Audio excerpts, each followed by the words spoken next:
Dunkirk. The Ultimate Trivia Collection. From the movie directed by Christopher Nolan. Created by Film Trivia Metaverse. Narrated by Joe Jackson.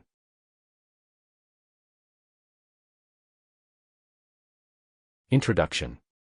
Dunkirk is a 2017 war film directed by Christopher Nolan that portrays the intense Dunkirk evacuation during World War II.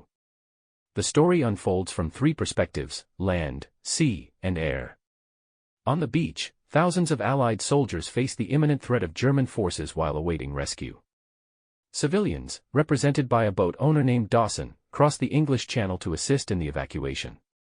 In the sky, RAF pilots engage in fierce aerial combat to protect the evacuation efforts.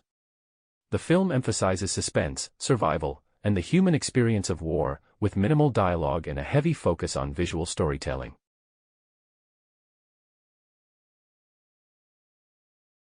According to Sir Kenneth Branagh, approximately 30 Dunkirk survivors in their mid-90s attended the London premiere. When asked about the movie, they said it accurately portrayed the event, though they found the soundtrack louder than the actual bombardment, which amused Christopher Nolan. In the sequence where the Spitfire ditches into the English Channel, an IMAX camera was strapped inside the cockpit to film Collins, Jack Lowden, trying to escape. However, the plane sank faster than expected, and it took so long to retrieve it that the IMAX camera housing filled with water, risking the loss of the footage. Christopher Nolan used a technique of keeping the film wet and processed it in Los Angeles before it dried out. This footage appears in the movie.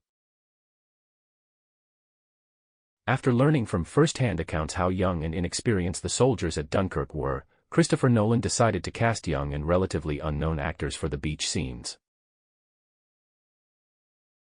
Christopher Nolan and his wife, producer Emma Thomas, made the same journey from England to Dunkirk on a boat as civilians did during the original evacuation.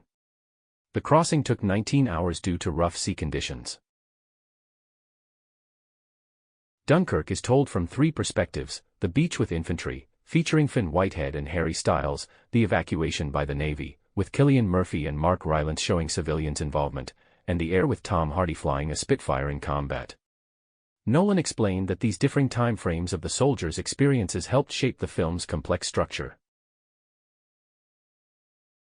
The end credits mention that 12 of the original little ships that participated in the Dunkirk evacuation are depicted in the film, reenacting their role from 1940. The ticking sounds featured prominently in Hans Zimmer's score were recorded by the composer using one of Christopher Nolan's own pocket watches. These sounds were then manipulated with synthesizers for the film's soundtrack. Sample complete. Ready to continue?